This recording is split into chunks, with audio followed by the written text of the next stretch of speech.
जय श्री राधे। रामधारी गुप्ता, खंड 1, प्रतिलेखन संख्या 33, गति 100 शब्द प्रति मिनट। प्रारंभ करें। उपाध्यक्ष महोदय, वर्तमान वित्त अधिनियम सदन के सामने प्रस्तुत है। इस बिल पर मुझे बोलने के लिए आपने समय दिया, इसके लिए मैं आपका आभारी हूँ। इस बिल का एक विशेष महत्व इसलिए भी है कि यह संकट काल में पेश हुआ है। चीन ने हमारे देश पर हमला किया, देश पर संकट आया, राष्ट्र को चुनौती मिली और इस चुनौती को हम सब ने स्वीकार किया, जिसके लिए पैसे की आवश्यकता हुई। विराम। इसको वित्त मंत्री ने बड़ी कुशलता से देश के अंदर और देश के बाहर से जुटाया। विराम। इस बिल का महत्व इसलिए भी है कि हमारी पंचवर्षीय योजना के मध्य में ही यह बिल आया है।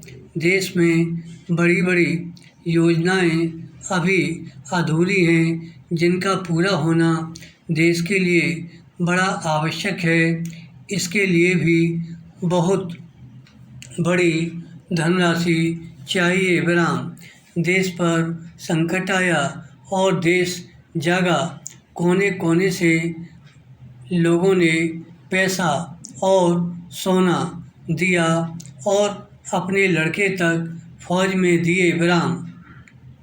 इस देश में किसानों और गरीबों का जो वर्ग है, उसने भी दिल खोलकर इसमें सहयोग दिया। विराम। उसके बाद जो उन पर अधिक बोझ कर के रूप में पड़ रहा है या अनिवार्य बचत योजना के रूप में पड़ रहा है, उसको भी वे खुशी खुशी सहन करने को तैयार हैं।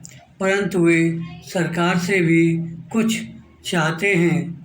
वे चाहते हैं कि उनकी जो गाढ़ी कमाई का पैसा है, खून पसीने का जो पैसा है, वह व्यर्थ के कार्यों में न जाए और उसका सदुपयोग हो। विराम।